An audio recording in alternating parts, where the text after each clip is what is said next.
What's going on, everybody? This is Sway from 24 Ball. My man Emo here from the Solefactory. Just sitting down, talking business, discussing life. Yes, sir. You know, here with my man Justin. We just got finished with the Solefactory event, another legendary event at the Basketball Hall of Fame, and we just decided, let's pull out a camera, let's talk. Been discussing life, where we started, how things are going, how not to get scammed, the important things of business as you want to grow and progress. So, and what better place to do it than this venue right here? Very vintage. Just sipping on some very fine Kirkland water.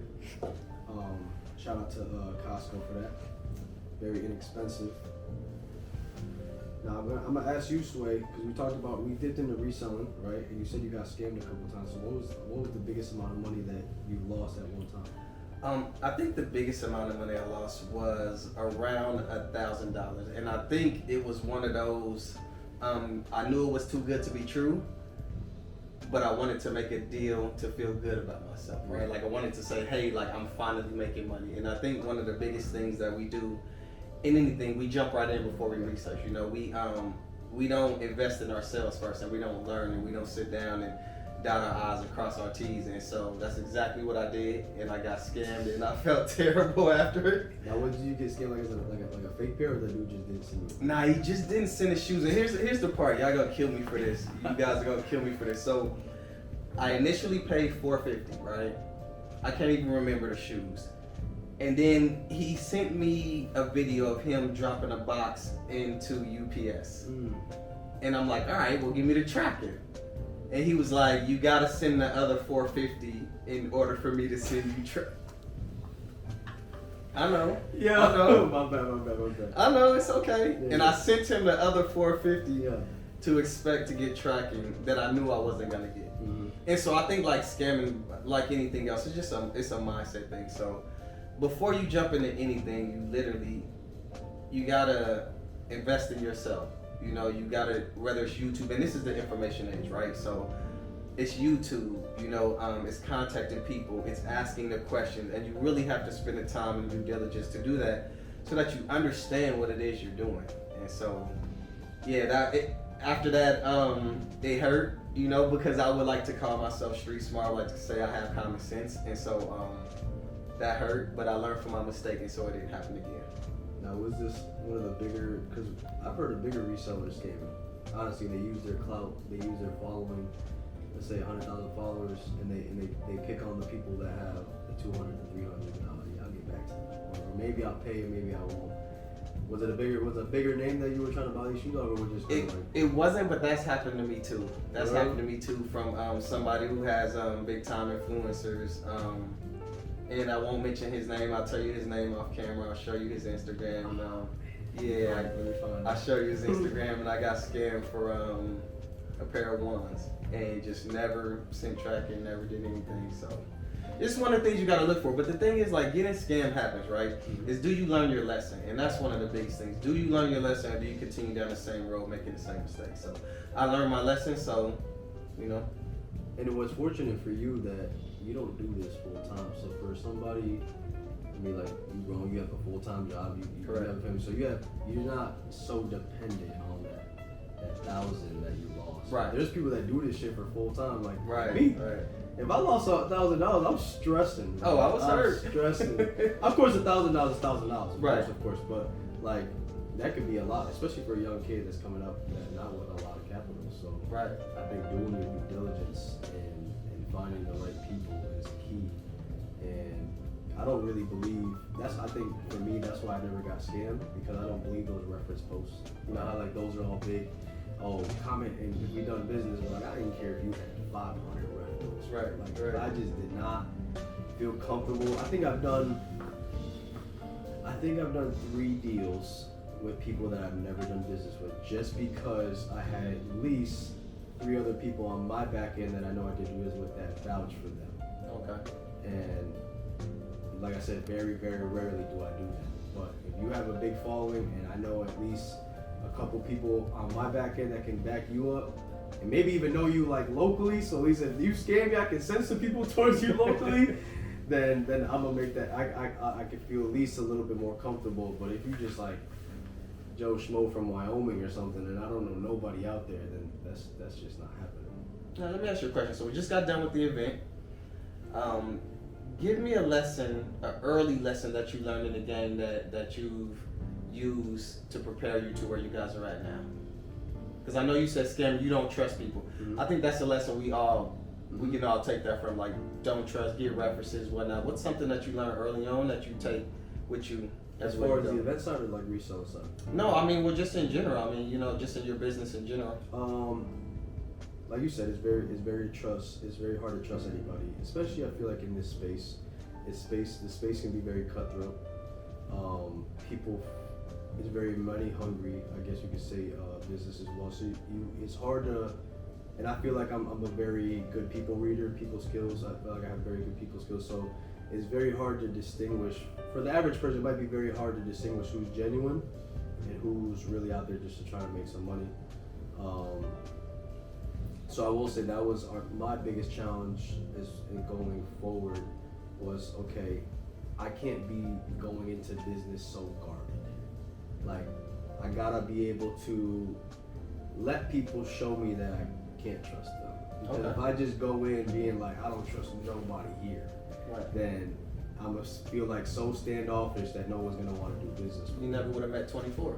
Yeah, because I guarantee, like, some situations, sometimes I really think that it's too good to be true. Right. So when 24 approached me, I was like, okay, who is this company?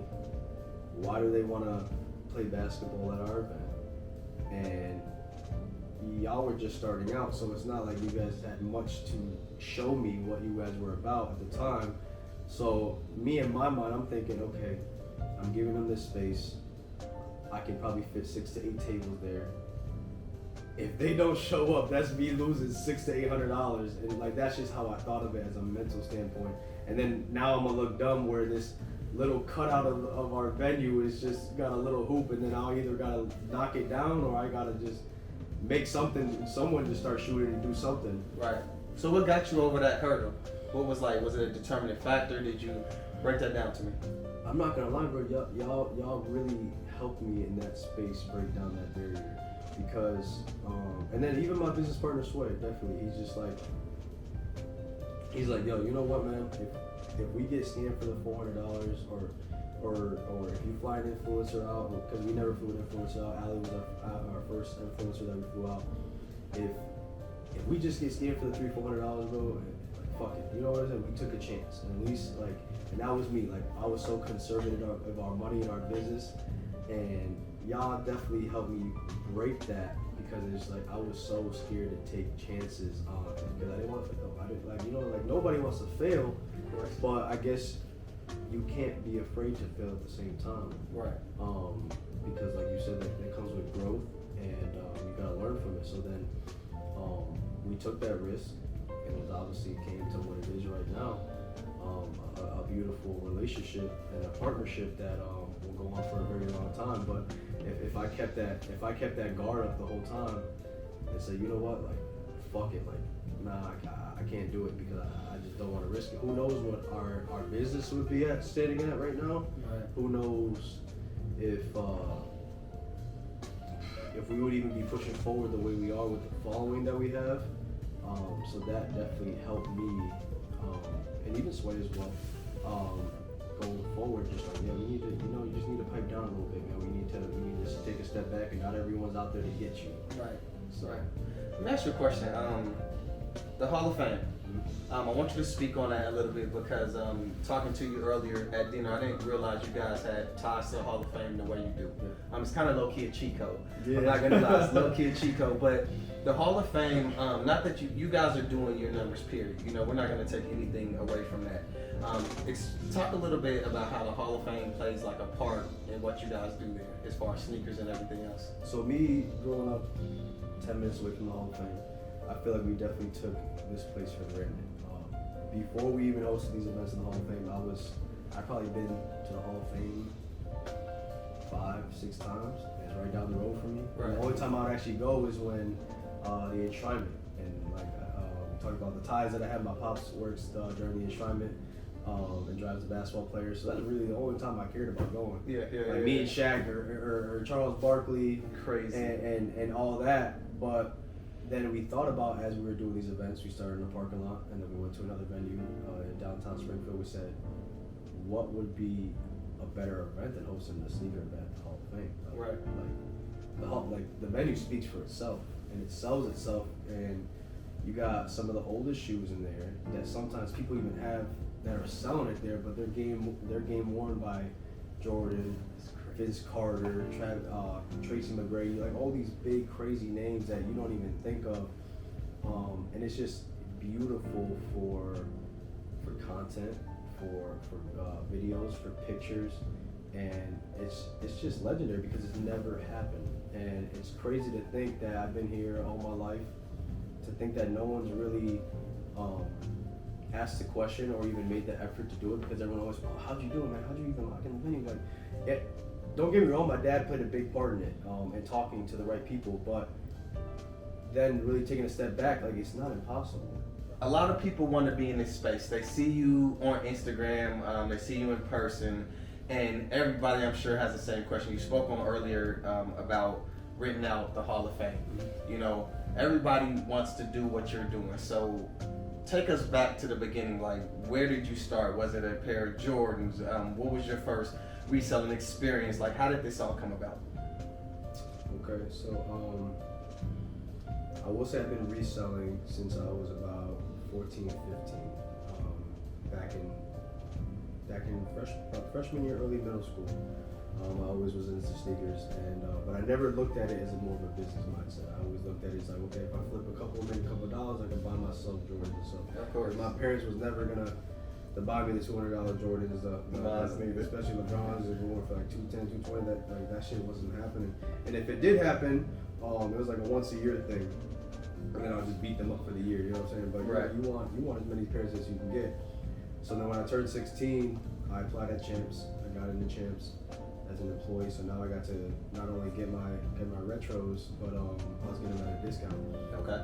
So I'd use that to resell Nice. as well. So I'd buy every retro, and even if I was keeping it or not, at least if I sell it for retail, I'm at least making $30, $40 because of the discount I'm getting. Right.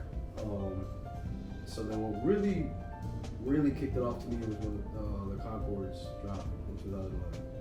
I said, God bless their soul, but I seen how crazy people were going for them, people dying over them, people getting robbed, and I'm like, wow, like if people are going this crazy for it, there must be a huge market, a huge demand for it.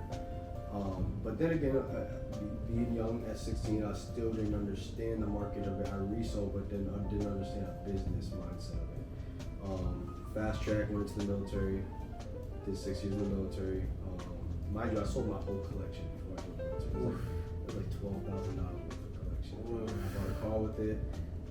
Regret it to this day because that collection probably would be sitting a lot more right now if I kept my whole collection. But then about a year before I was getting out of the military, I was already planning on getting out.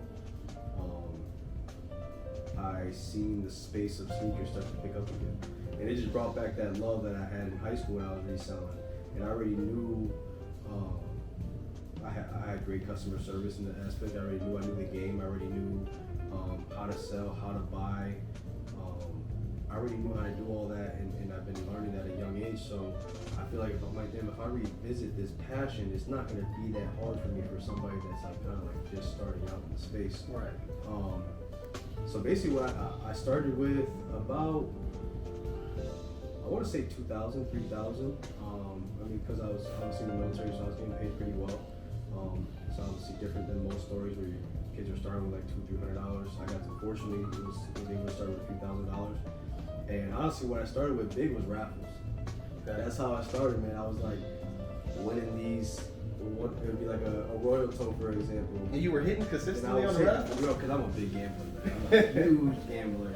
Not as bad as I used to before or now, but that literally that was my profits. But I was good at tracking.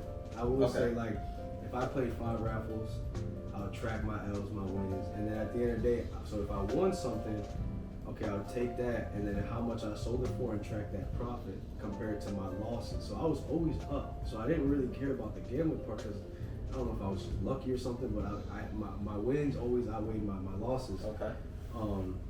So that was what really kickstarted me. I will say, as a reseller, I know that's a different like story than most, but that gained me a lot of clout or followers, I guess you could say, because people love to watch me spend money, and I was spending crazy amounts of money a day. Okay. There was points that I've spent like $8,000 in one day. I was just gonna say, you got to know. Yeah, break that story down real quick. Yeah, give me that. Give me that story. My biggest day was $8,000, and I know my wife's gonna see this and fucking kill me, but $8,000. Sorry, wife. Yeah, but I won. I will say that I did win more than I lost. I just spent $8,000. Okay. Because I was on the hot street. I was just like 150 here, 250 here. I think I even went up to like a 450 raffle, because what was big at the time was the 1v1s. Okay.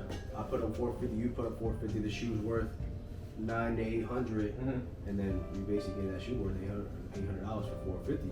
Okay. So the profit margins were huge, and yeah, man, I was just on a hot streak. I think I won like 6 or 7 in a row, and then I think I lost like 2 or 3. But then me being my greedy self and my competitive self, like, damn, I gotta go back on the hot streak. I gotta keep spending, I keep winning, and it grew like that. And then I was in Korea, mind you, when I started this. Okay. So I was getting all my packages shipped home en masse to my parents' house. So they would wake up to like 12 packages at the door, and they were getting pissed. I had my sister shipping out I would sell the shoe, print the label.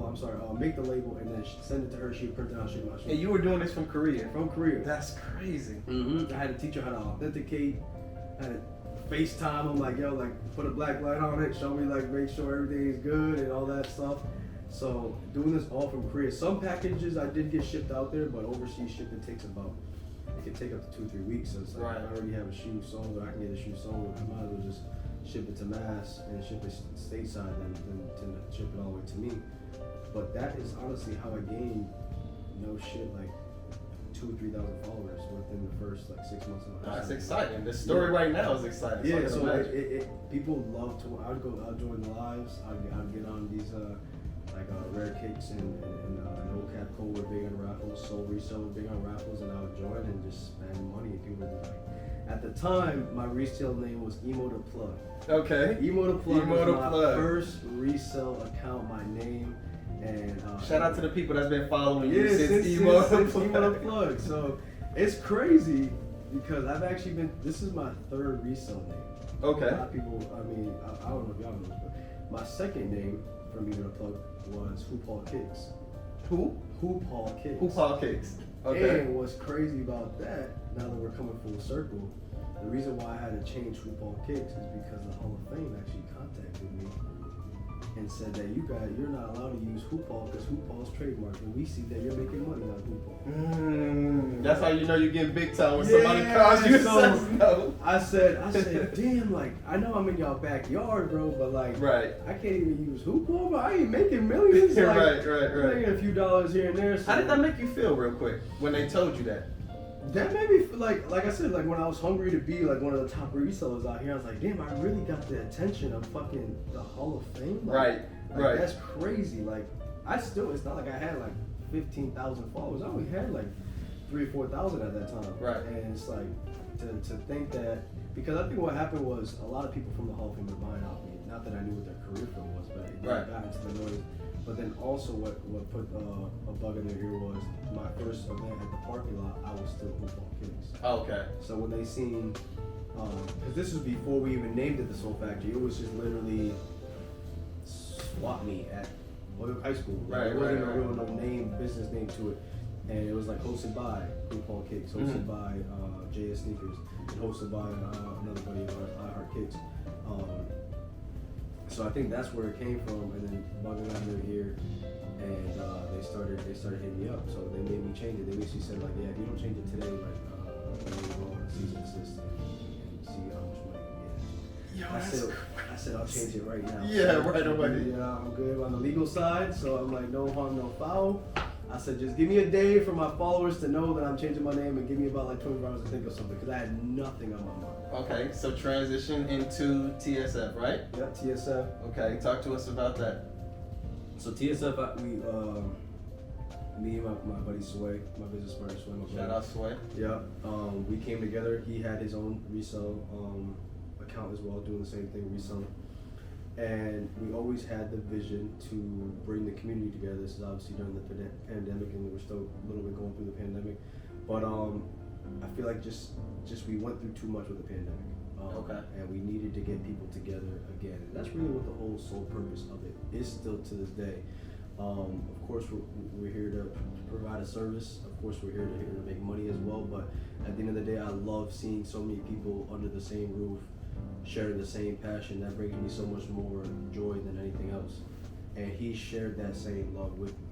And I think that's why we mesh and we gain so much trust in each other at a very rapid pace in a year and a half of knowing each other, that not a lot of relationships or partnerships can say they did the same. Right. Is because I could probably say we've ever disagreed on, and I'm not saying that this is ever, we're always gonna agree on things, but we agree on things on like 95% of the time because we just always see eye to eye with things. And we're honest, and the thing is we're honest with each other, like, nah man, nah, we shouldn't do that, or nah, like this is why we should do this way. But I think it's just we have that trust in each other to go forward and build what TSF is now.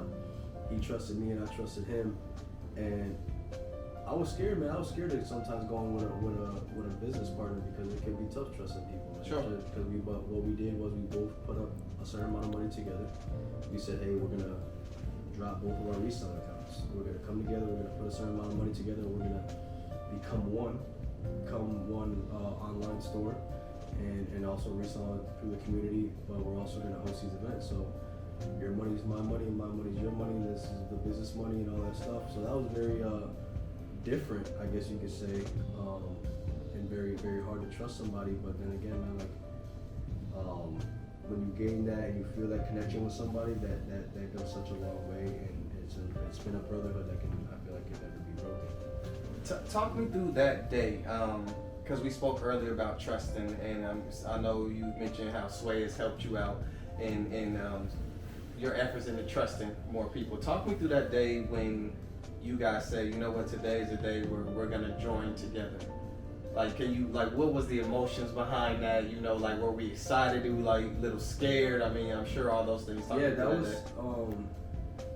We talked at first, like I said, we were doing these events, but nothing was really a business yet. So we basically. And real quick, what were those events? Our first two events were at the Hoyok High School, my high school that I graduated from. Okay. Their parking lot, and then we hosted one at Mass Mutual, and then but still, it was not like what we would do is we had a third partner at the time. We would split everything 3 ways. Okay. Venue costs 3,000, hey, 1,000 here, 1,000 here, 1,000 here. Tables and chairs, 1,000. Okay, and then we split it up 30, whatever. And it got kind of annoying because it's like, okay, now each of us are spending a third of our own money, and we're waiting for the venue or waiting for the event to happen to get our return back. Okay. Now it's vice versa. Like we have our business money that we can put towards the business and make that happen, and I still have my own personal money that I'm not touching. Because we were touching personal money at the end of the day. I mean, I got bills, I got a family to feed, so it's not like I can't just tie up a couple thousand over here waiting for the event to happen to come right back to me. So to have that day, I think it was definitely our first event at the Hall of Fame was the first true Solefactory where we established the LLC. We came together, we said, hey, we're gonna put this amount together to make it happen so we can continue to grow. And the reselling aspects helps us fund our events as well. So we don't only resell because we still like to, of course, we love to communicate and sell to the community, but it helps us fund us in between. Because you're only making money on events when you're hosting events. So to pump more money into the business, that's what helps us. We pump about 30 to 40% back into the business from reselling, so which is big as well. But yeah, man, like it was great to just finally actually like trust somebody, and we just looked at each other. We said, bro, like fuck it, like let's just do this, man. We young, we're there, and we have the community behind us. Let's continue to do this. We can do this together. Nice. So we're on the roll. Solefactory. Where do you see the Solefactory? Where's the Solefactory headed? So I won't announce where the next one is. We are looking at a couple cities, but we're definitely trying to be that next upcoming event brand that's going to be a city near you. To be honest, we're looking at LA, we're looking at Miami, we're looking at Hartford, we're looking at Boston, we're looking at New York. Well, I feel like we've done a great job being in our community and providing the service that we are, but we definitely want to be that next big thing to show, because I feel like we definitely have something different that these other, no shade to any event companies, but that we have something different to provide to our customers and to a whole nother level. Okay, one last question before we get out of here. As you take things to the next level, I know influencers are big in the sneaker culture. What are you looking for as far as influencers? They're gonna see this and they're gonna say, hey, I wanna be a part of what your guys are doing. So give them an insight on what you're looking for. So definitely as an influencer, I mean, that they do what they do, man. These guys are creators, these men and women, they're creators, and they bring an audience to us, and we provide them a service as well. But what we would expect out of them is basically bring your fans, man. Bring your following, because that's really what we're looking for. It's like people are there to see you at the end of the day. If you're a TikToker or a YouTuber that has a couple 100,000 followers, like I ain't gonna lie, there's been times where I go to SneakerCon and I'm geeked out about the person. So it's like, if I feel that way, I know there's probably a couple thousand kids that if we fly in this influencer, they're gonna want to come to my event because this person's there. So I think it's just having them do their due diligence as well. If we decide to fly somebody out, help us push your clientele so then your fans can be there at the end of the day. Because I feel like it is cool as an influencer to meet your fans and to connect with your team, because those people are the people that put money in their pocket and what support you. But that's really what we're looking for, man. And we're looking to network into partnership. It's not just it can't be all about business. I mean, of course, business is business, but like we generally want to have a friendship with these people. I mean, at the end of the day, we might be in two different spaces, but we're generally trying to connect with people and just have fun, because this space is a very fun career field. And I feel like that's when you try to tie business and this space too much, it gets too in the nitty gritty and it can get real cutthroat. But at the end of the day, I love what I do, and we love what I do. We love what we do, and we just have fun with it. Got you, no doubt. Listen, very impromptu, and I appreciate your time. Emo, Solefactory, this is Sway, 24 Ball. We're out.